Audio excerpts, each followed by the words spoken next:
In this video, we will learn how to add a quote to a customer's profile in just a few simple steps. There are two primary methods: adding directly from the customer profile or creating quotes and then assigning them to a customer. However, in this video, we will focus on adding quotes directly to customer profiles. Let's get started. To begin, we will select any customer and then click the Add button. Next, select New Quote to navigate to the Add Quote page.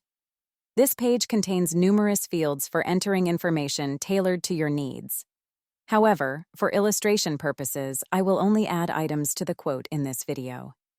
The final step is to click the Save and Issue button to finalize the quote creation. Voila!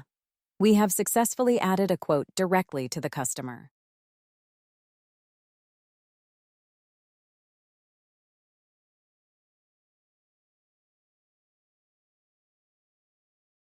Want to learn more tips and tricks on how to use Blixo?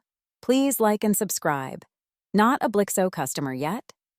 Want to grow sales, manage subscriptions, improve retention, and automate accounting? Sign up for Blixo today by visiting Blixo.com.